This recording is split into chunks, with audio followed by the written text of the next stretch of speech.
This is not a video game. This is not Hollywood. This is 100% real.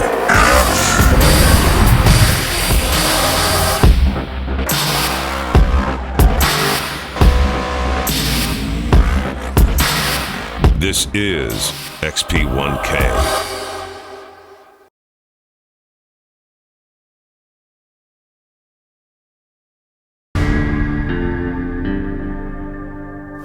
Just north of Las Vegas, Nevada, lies some of the most brutal terrain on the entire planet. It's a region made up of jagged rock, gravel pits, silt beds, and piercing cactus. Laid out across this unforgiving desert wilderness is the most challenging off-road race course in North America. The course is really, really gnarly. It gets worse every lap. I mean, it's just a dangerous, rough, punishing course. It's brutal out there. Holes, rocks, everything. You gotta have your stuff together to come here. The Mint 400 is a 400-mile race open to more than 25 classes of off-road vehicles. It attracts both professional race teams and weekend warriors. This year, nearly 200 vehicles have entered the race. Less than half will finish. This is a big race, it's an historic race. It's legendary, it's got a big name and a lot of fierce competitors. This is one of the big ones. Northern Nevada, the roughest desert we have. It is truly the roughest race in the States. The toughest race you could ever run. The gnarliest course I've ever had to race.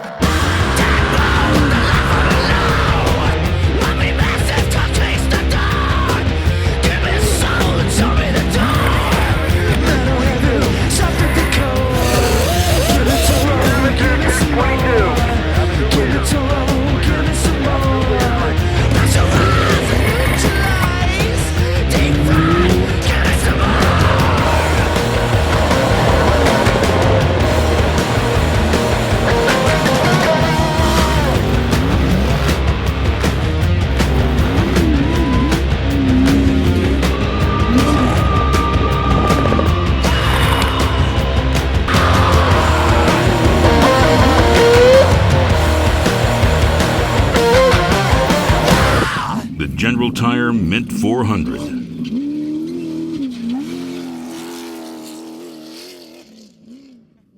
The Mint 400 was started in 1967 and is still considered the toughest off-road race in North America.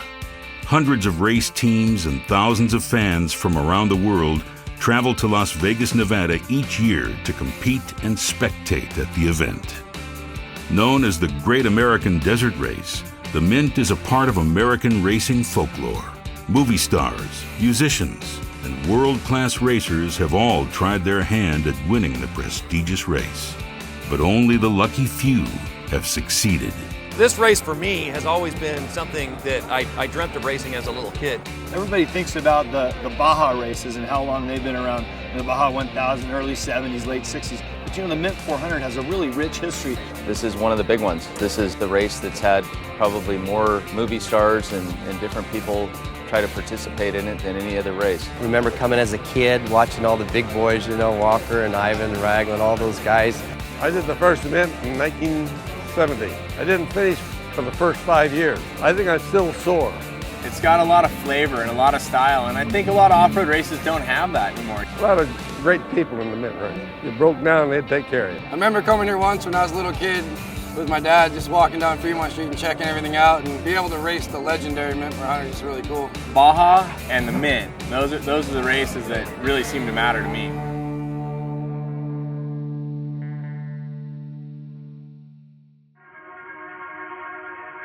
The starting order of the Mint 400 is determined each year by a 5-mile qualifying race that takes place 2 days before the event.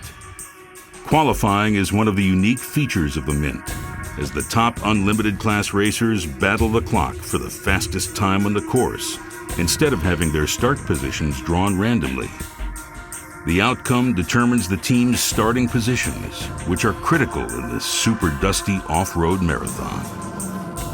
Starting up front means clean air with no traffic, a perfect way to begin a 400-mile battle.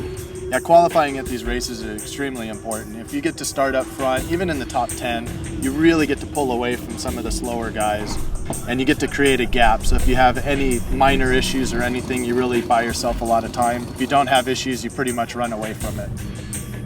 We drew first qualifier, which, you know, at least we'll have a dust-free parade lap. Just check it out and we'll mark it.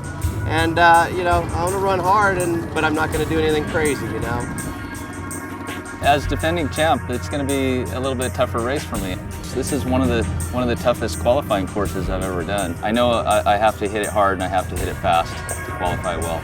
The qualifying course is made up of some of the nastiest terrain Nevada has to offer, including rocky washes, silt beds, and a massive tabletop jump that has destroyed multiple race cars. There's one big jump on the course too, which is where I crashed last year in practice for qualifying, just cruising around, goofing around. But other than that, we're planning on, you know, going for that top 5 qualifying. I mean, we're here to win qualifying, and we won't be satisfied if we're not in the top group.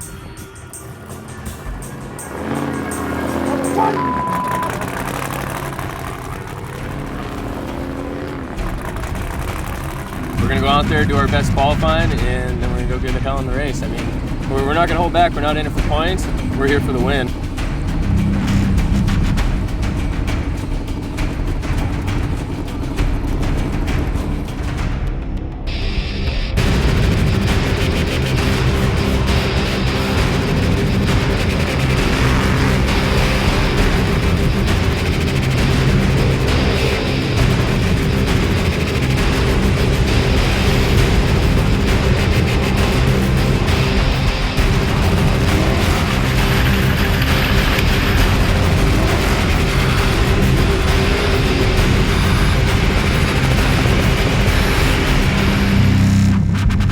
As top contenders battled against the clock, it was clear that no one was holding back.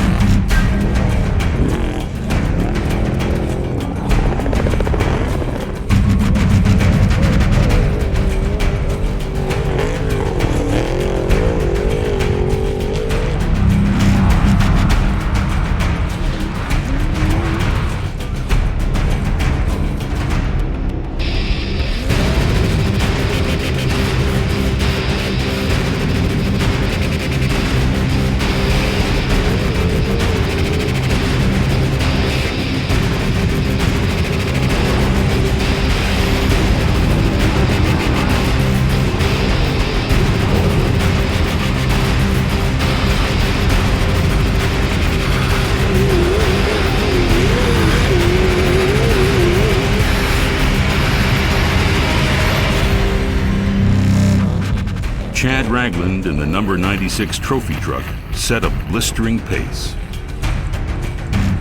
It was the fastest of the day so far, until defending champion Roger Norman systematically knocked it down.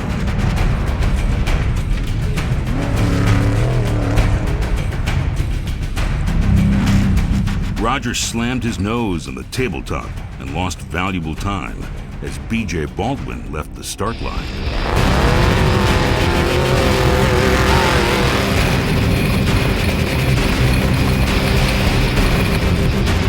BJ put on a desert racing clinic, piloting his truck through the qualifying course at breakneck speeds. He then took a calculated risk, and instead of jumping across the tabletop, he took a hard left line around it.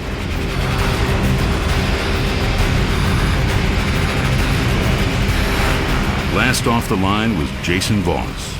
Jason was hungry to prove himself after having mechanical issues at last year's meet. He pushed as hard as he could, but made a fatal mistake when approaching the jump.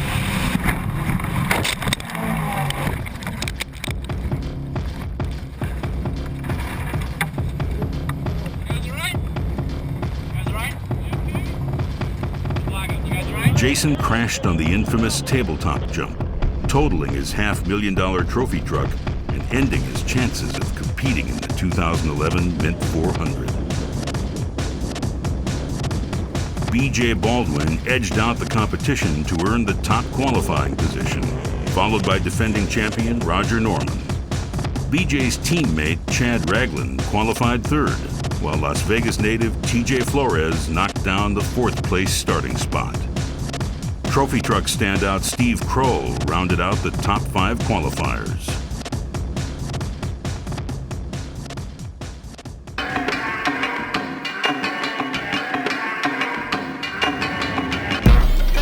Contingency and tech inspection takes place each year on Fremont Street in front of the old casinos in downtown Las Vegas. Contingency gives the fans a chance to see the race vehicles up close and personal, as well as check out a variety of off-road related products from vendors and their favorite teams. We're at the General Tire booth at Contingency at the Mint 400, watching people come through. The vehicles are getting tech inspected right now, and super excited to be here. It's one of the greatest desert races in the world. Immortalized in Hunter Thompson's Fear and Loathing in Las Vegas. It's one of the things that inspires me to come every year because it's insane. At the end of Contingency is a special area for competitors called Technical Inspection, where every vehicle is checked thoroughly for safety. Each race car is also closely inspected to be sure they follow the guidelines for the class they have entered in. I think Contingency is cool. You get a little bit of a freak show. Race car drivers, race cars, fans, casinos, booze, chaos. You know, the fact that they do tech and Contingency down in Fremont Street, it's pretty cool. We have a lot of fun down here.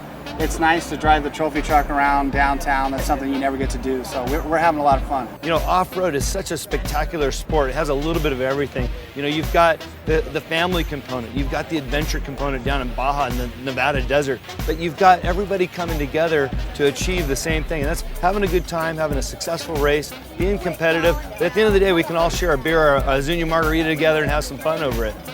They say whatever happens here stays here, but I think there's a lot that happens here that people have to talk about later with their doctor.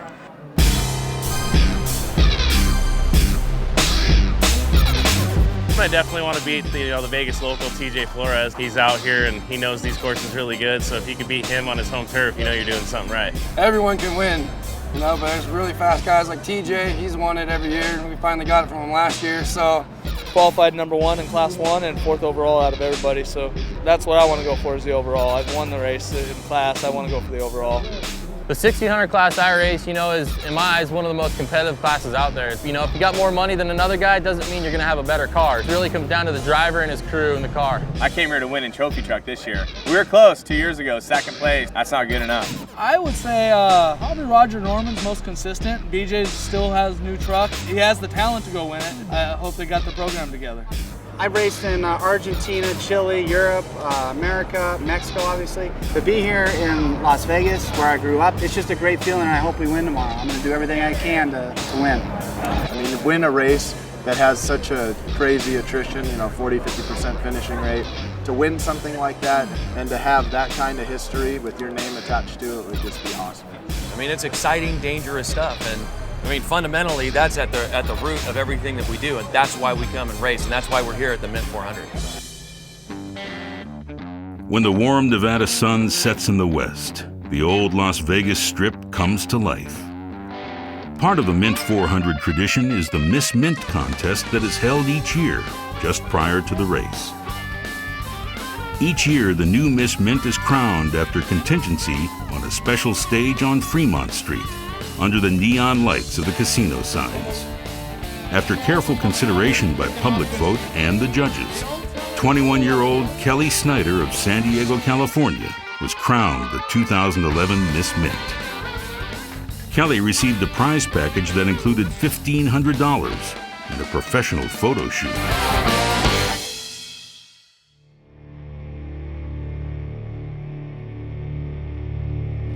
This year's Mint 400 race began long before the sun came up. The drivers and their mechanic teams prepared themselves and their vehicles for the contest ahead as anticipation grew and the start of the race approached. Feeling pretty solid, you know. It's not every day you get to race the Mint 400, and we just want to come out here and put in a solid effort. You know, a couple years ago we were real close, so we'd like to get back to that this year. Not real close, actually get it done. The teams reviewed their game plans and began to psych themselves up for the coming physical and mental battle.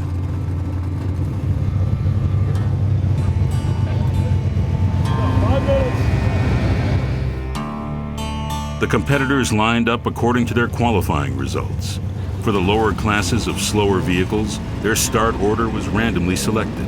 The goal of every team was to get a good start and to pass as many vehicles as possible without incurring any damage.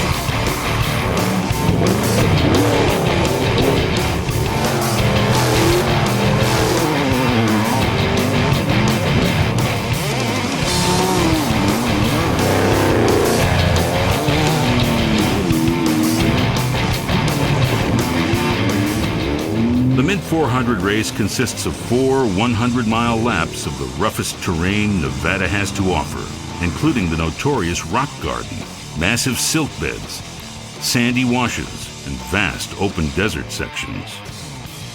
Less than 50% of vehicles that start the race will finish the ultra-brutal test of man and machine. Nearly 200 vehicles left the starting line, just 30 seconds apart, turning the quiet desert into a raging battlefield.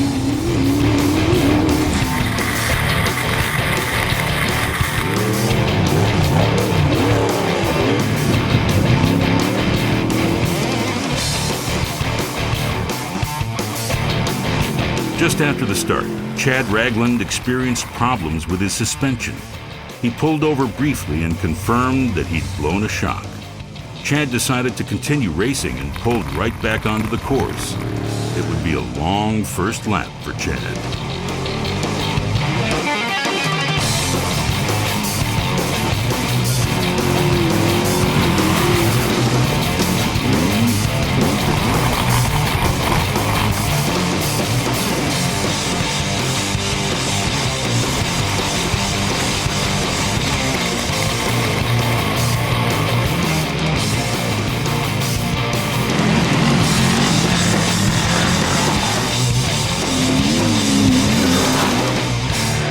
After a remarkable qualifying performance and a great start, TJ Flores began to experience mechanical issues.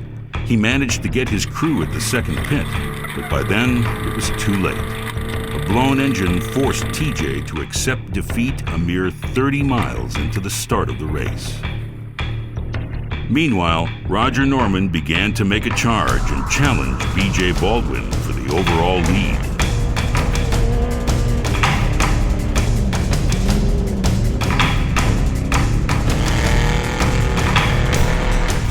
As the two leaders passed through an area of the race course with multiple lines, Roger attacked. He took the open left line and within seconds passed BJ at speeds in excess of 120 miles per hour. BJ kept his composure and stayed tight on Roger's tail.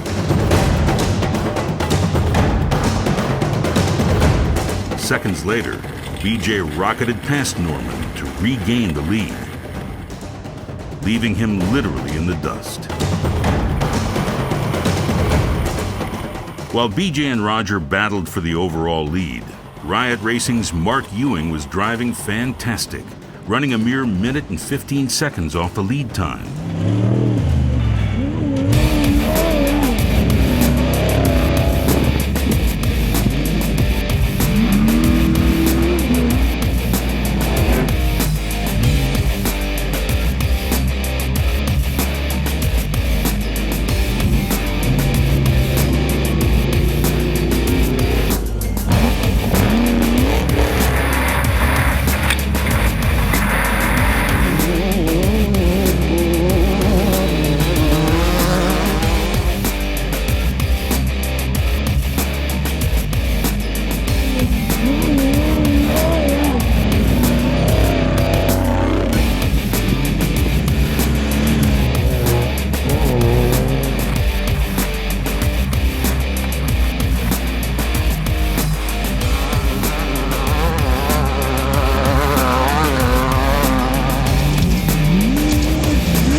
Class 1 field was exceptionally strong at this year's Mint.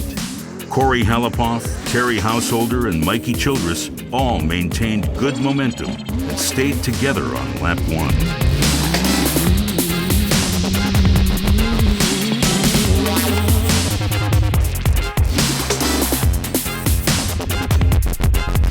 Two hours into the race, the competitors began to stream in towards the main pit for fuel and fresh tires, completing the first of 4 laps.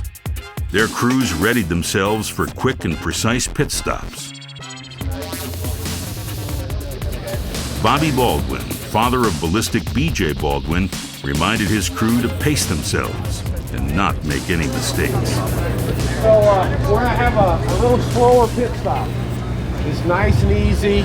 He's got a 3-minute lead on the other truck. We don't want to get him out here too fast. Double check everything for the leaks. We're not in a big hurry here. BJ's mentor, off-road legend Larry Ragland, observed his pit and summed up his race thus far. BJ's pit was great. BJ came in and run a perfect lap, put about 3 minutes on the second place truck. So he's in and out. I think he's doing, so far it seems to be quite a wise race so far. I mean, maintaining just a nice pace and not letting anybody by, and seeing as they're starting to fall away quickly.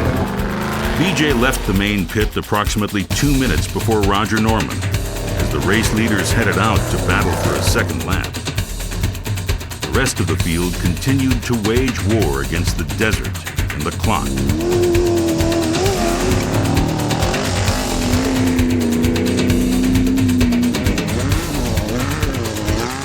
During lap 1, over 35 vehicles broke down or crashed, leaving them littered across the unforgiving Mint course. Even seasoned off-road veterans like Rick D. Johnson fell victim to mechanical issues. Rick lost his engine during lap 1 and was forced to watch the race from the sidelines this year. Yeah, really disappointing day. I believe it's a head gasket. We lost head gasket. It would cool down sharply and then come back. We stopped out there a couple times. Got it to take a little bit of water. It just kept getting worse, and then it started missing. So when we came in here, our day's done. So just a bummer. Cameron Steele came into the main pit after completing his first lap, beaten and bruised by the punishing course. That's the longest first lap I ever had, I think. We broke the tail shaft, so the back of the tranny broke off, or ripped apart. We changed the rear of the housing of the tranny, and we changed the drive shaft, but we still have vibration. I don't know, they're gonna look and see if we can keep going, but I mean, we're probably close to getting lapped at this point. Damn, off-road racing sucks. Chad Ragland managed to stay in the hunt, despite losing a shock early on lap 1. He came in and quickly swapped it out for a new one, hoping to catch the leaders as they encountered slower traffic on lap number 2.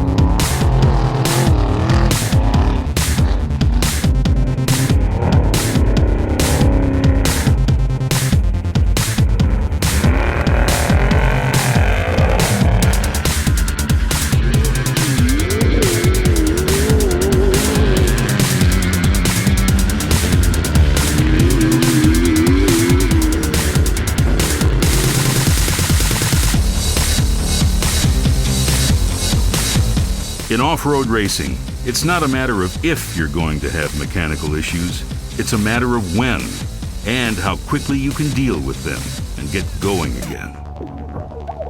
Rough, dusty, and rocky. And then there's some silk that's really soft too. Earlier today we had a distributor wire break. It took me a few minutes to figure out what that was, got it, taped it up. It's still kind of rigged together, but it's holding, so lost some time there, and then shortly after that I started feeling the vibration in the motor and the RPM, so started hearing the fan, I think, rubbing on the fan shroud, so started limping it with RPMs, and then it finally just let go. about 10 miles ago, so I've been just nipping it in, just trying to keep the motor cool with no fan. So this might be a long day.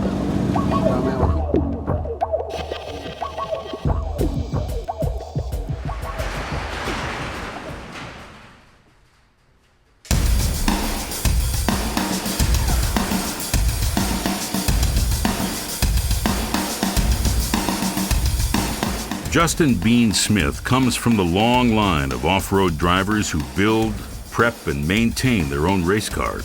He races in the 1600 class, which is widely considered to be the most competitive due to the vehicle restrictions and the sheer number of competitors. I got into off-road racing when I was young. My dad got me a dirt bike when I was 4, and I grew up in the desert riding and hanging out with Cameron Steele riding dirt bikes. And when he got back into off-road racing, and I started going and helping him, worked my way into the driver's seat a couple times, and then knew I loved it, so I wanted to keep going and work towards getting my own car. I got into the prepping side of it just by helping Cameron out and other teams out, you know, in 2000, 2001, and and I figured if I'm going to race, the quickest way for me to get my hands in a steering wheel was for me to build my own car. I do a little bit of everything, everything from build the cars, to prep the cars, to race the cars. I've learned I think it's a little bit of an advantage. I know what the cars can take, and if there's a problem in the desert, if anyone can fix it, I can fix it. To me, the 1600 class is definitely the most competitive class there is. It's kind of where the off-road racing started around Volkswagen, so it's kind of the grassroots class of desert racing. You can only do so much. No matter how much money you got, there's only certain rules that you can kind of push the limits on, and it really comes down to the driver and his crew and what they can do to make it happen. Part of the reason I do this is because it isn't the easiest thing in the world. It is hard, and there is so many elements that go into off-road racing. Every track we go to is different. You got to watch all the 30 people you're racing against. You got to worry about saving the car, being as fast as you can. Not only pace yourself correctly, but watch out for everything ahead, and it's a big team effort. If your team is not meshed together and doesn't know what they're doing, your day is over. You got to be 110% prepared before you even leave home to go to the race.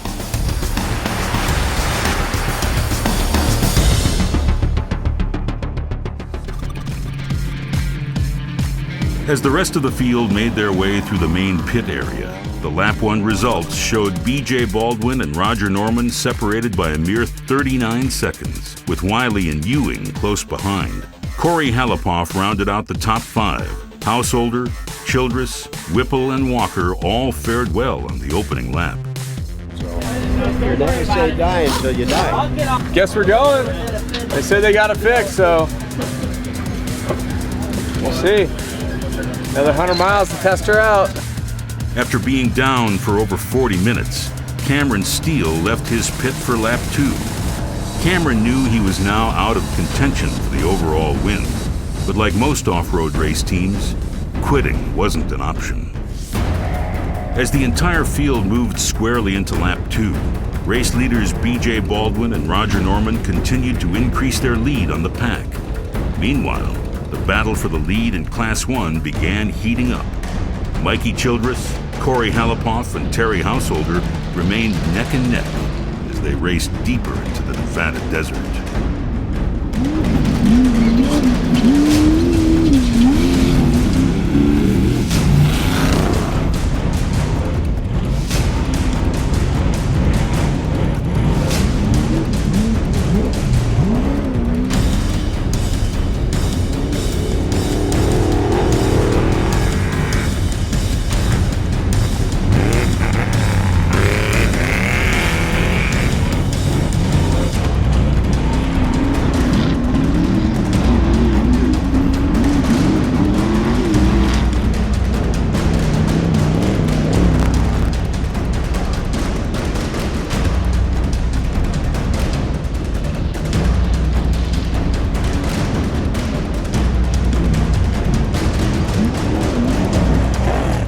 Just heard over the radio that we lost a fitting on the left rear brake caliper, so right now our truck's running without rear brakes.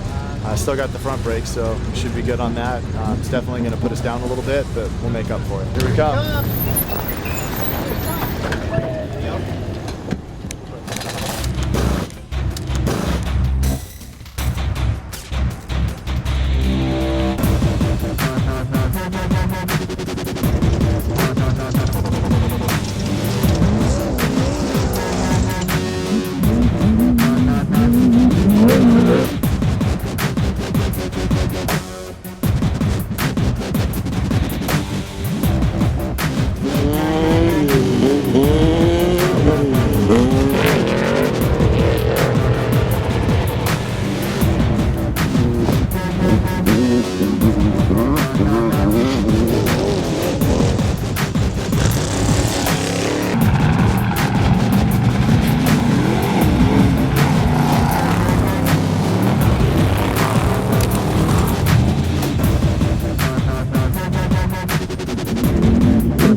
200 off-road vehicles left the start line to race 400 miles of the most unforgiving landscape in North America.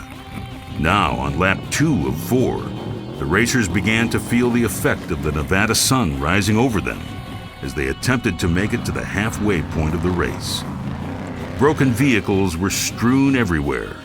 Many of the racers had given up hope of winning their class and were focused now on just finishing the race.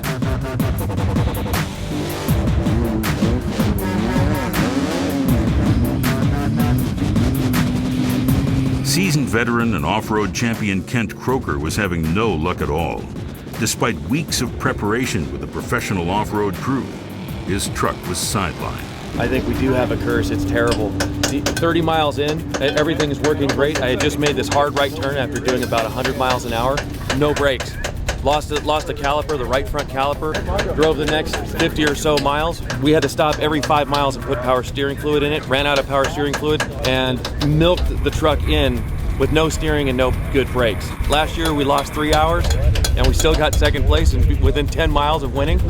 And this year, who knows? It's gonna be a long, heinous day and we're gonna finish at night. It's not our day today.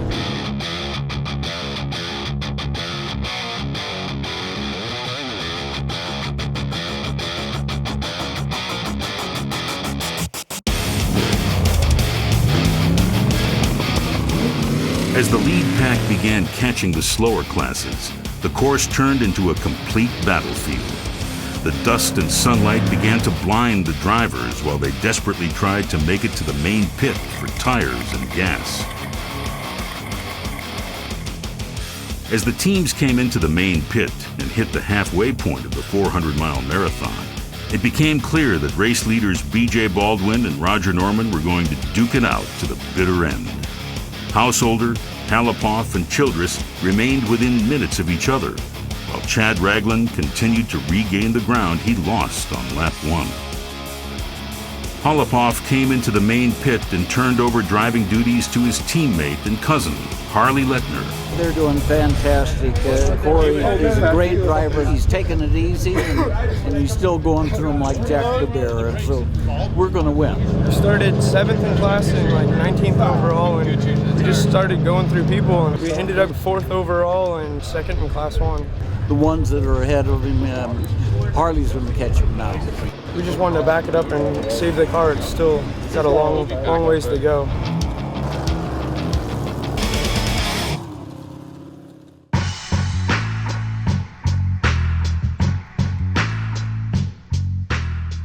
Racing is in the DNA of the Lettner family. It goes back 4 generations to the early days of NASCAR. Racing in our family, it goes as far back as the 1940s when my great-grandpa built a 32 Roadster. Went on to own a couple NASCAR teams and got my grandpa into NASCAR. He got into off-road racing, passed it down to my father, and then they passed it down to Corey and myself, and we're still going strong. When we started 15, 16 years old, the coolest thing to do was be the fastest guy you can, you know? We went with that for quite a few years. We'd won numerous amounts of races, but then we DNF'd even more amounts of races. About 3 years ago, Corey and myself, we just decided, well, we just back it down a little bit, you know? Maybe we get a couple seconds, maybe a couple thirds, but let's go out there and finish all these races. And then last year resulted in a championship. Yeah, the Class 1s are, we don't really have the recognition as the trucks do because everyone anywhere, no matter what they're into, knows what a trophy truck is. I race Class 1. Oh, like a dune buggy? Sure, just like that. You just tell them because you can't even explain it to people that don't know. The Mint is known as the roughest race in America. It's really cool to finally win the Mint 400 after we got so many seconds, and it's really good to finally bring home the first place. It just takes a toll on your body, your car, and everything because it is truly the roughest race in the States. This year we're just gonna go for it again and try to win it back to back. Anyone can win them once, but if you can win them twice, then you're actually saying something and proving a point.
any off-road race, when the course is run in a loop with multiple laps, catching slower traffic is a part of the challenge of racing, so passing cleanly is critical. But when a competitor won't move out of the way, nerfing or bumping is allowed. Sometimes it's the only way to get a stubborn racer to move over.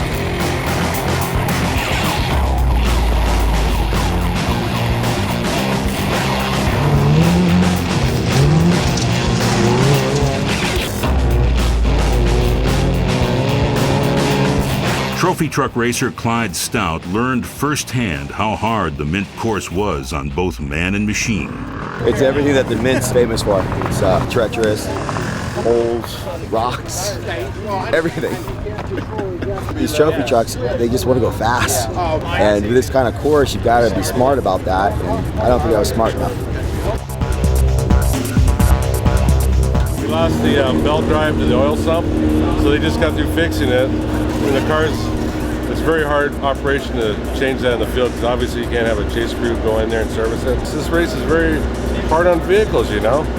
Still got another 100 miles to go, and BJ's out there tearing it up right now, and all I can say is one bad rock could ruin your day.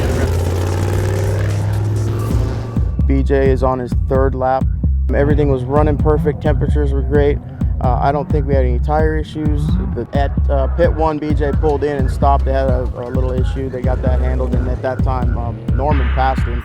So physically, Norman was first on the road, but by the time they got here to pit B, BJ passed him, so he should be holding first still. Lap 3 proved to be the most challenging of the day for the competitors.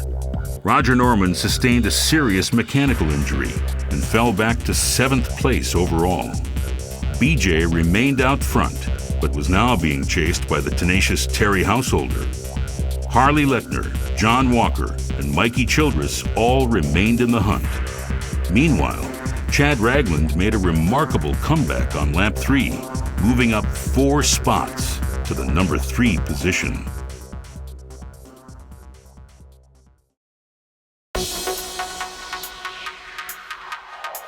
For ballistic BJ Baldwin, off-road racing is not only his passion, it's a full-time job.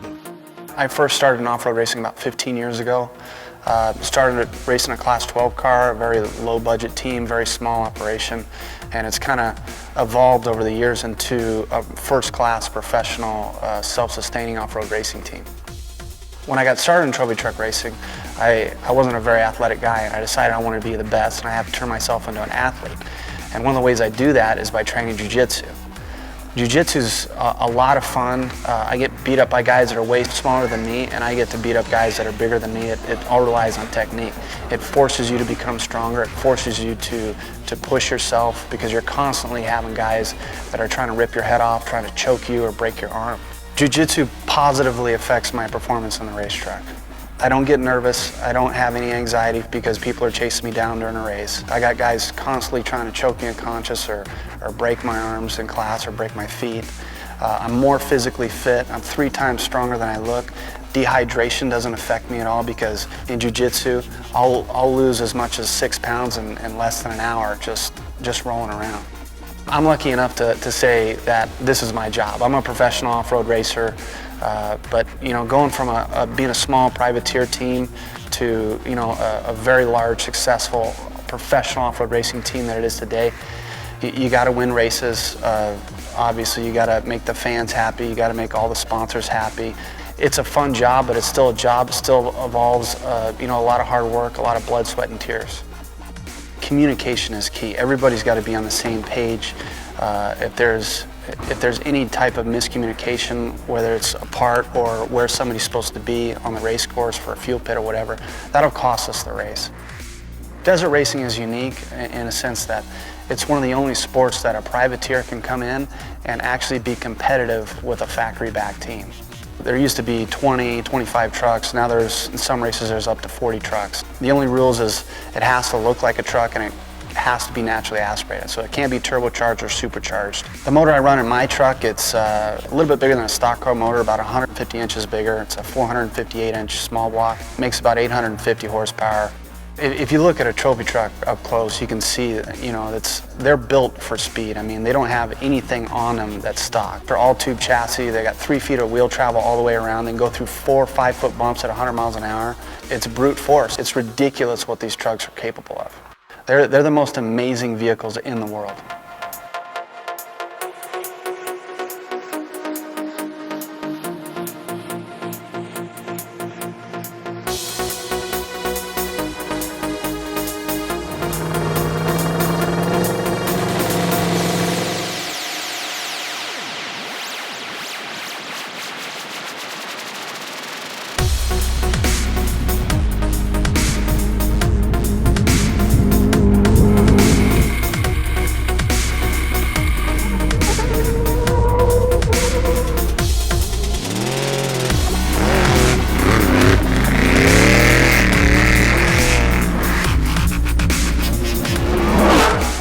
I race off-road because I love it. I'm very passionate about it. It's an awesome sport. I'm just really fortunate that I could do it, and even more fortunate that I could actually be talented at it and be as competitive as I am today.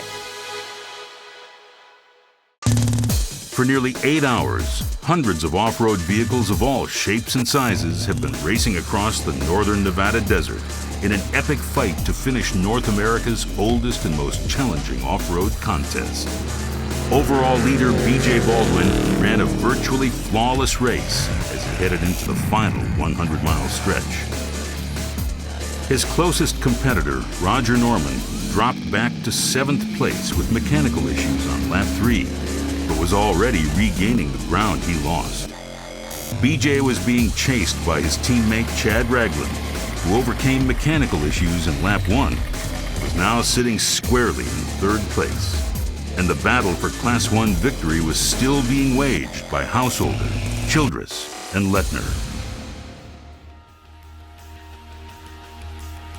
The Mint has 25 different classes of vehicles, ranging from trophy trucks all the way down to stock VW bugs.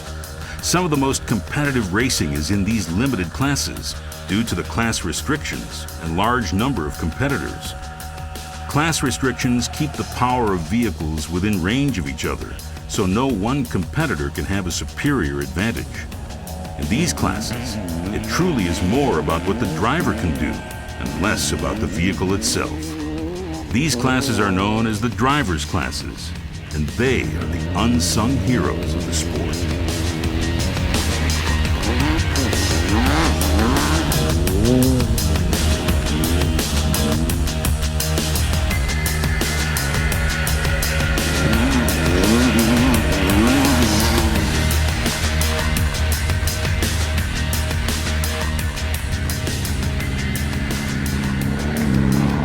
Trophy lights were a new limited class added to the Mint this year.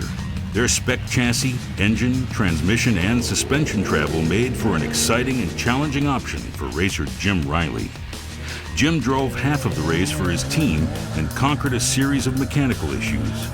It took him almost 8.5 hours to complete 2 laps, but he got his vehicle into his pit and handed it off to his driving partner, Ray Cummins.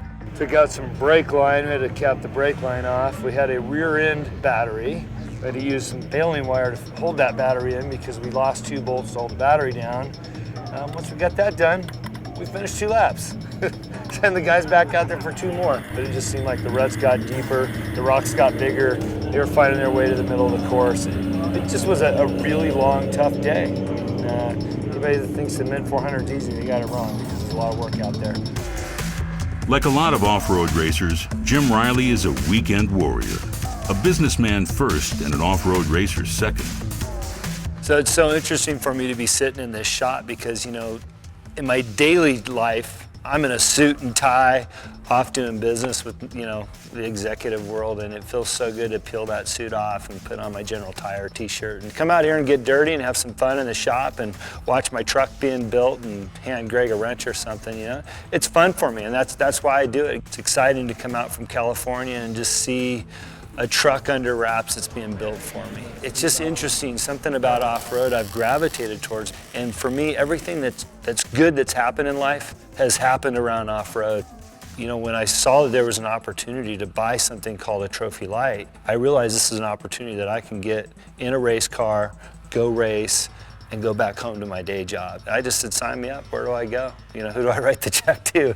Trophy LITE started out about 4 years ago. The original trucks are a 4-cylinder spec truck class, same general grabber tire, the same Fox shock, engines are the same, sealed and tagged. So that makes it a real driver's class. It's about affordable off-road racing for anybody. So what's interesting about the Trophy LITE classes, these are just a great group of guys that you can race with, race against. That's what's so great about off-road is you've got these high-powered executives and these wealthy people that at the end of every day, they can sit around a campfire, sip on a margarita and tell stories just like the next guy. And that's who Azuñia Tequila is, and that's who I am.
As the end of the Mint 400 drew near, the battle for the Class 1 victory heated up.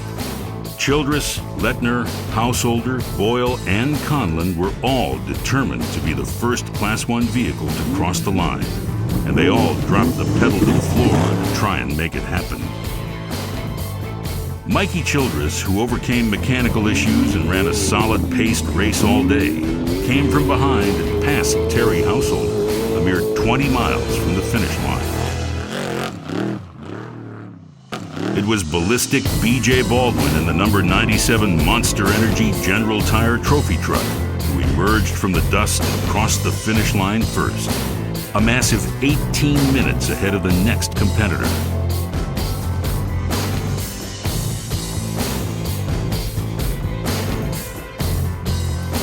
B.J. Baldwin won the 2011 General Tire Mint 400. He ran a flawless race.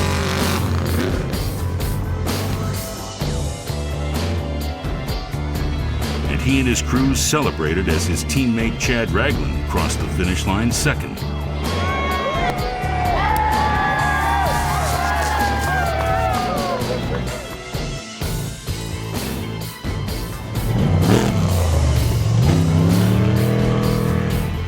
Chad's comeback from 10th place was simply remarkable.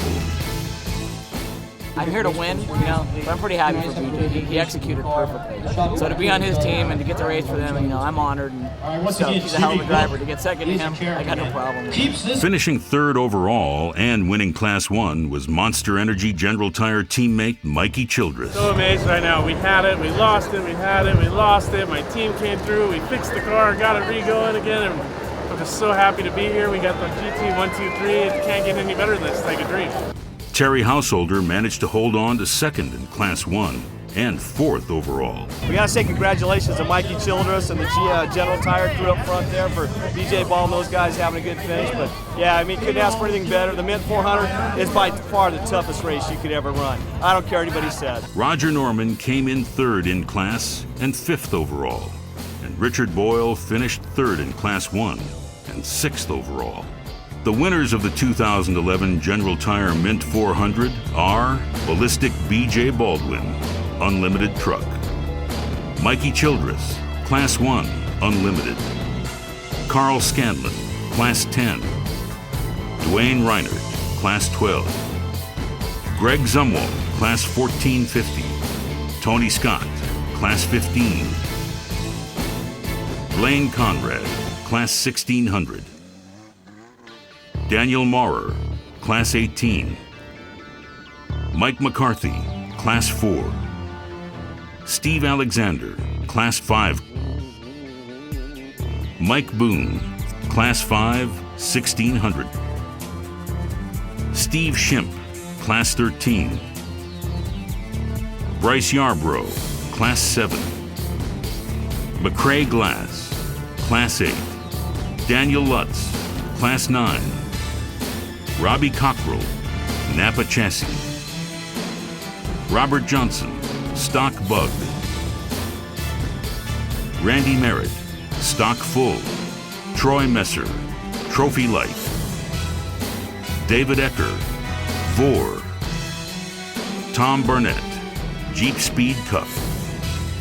Perry COAN, JEEPSPEED Challenge. The Mint is not just about finishing first. It's a test of will and mental strength.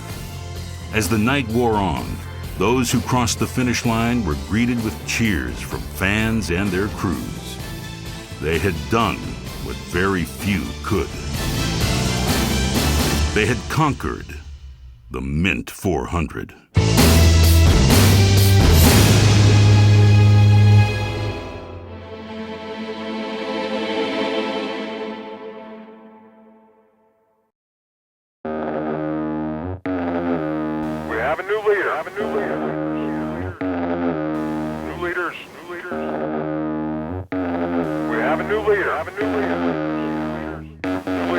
Bad Media.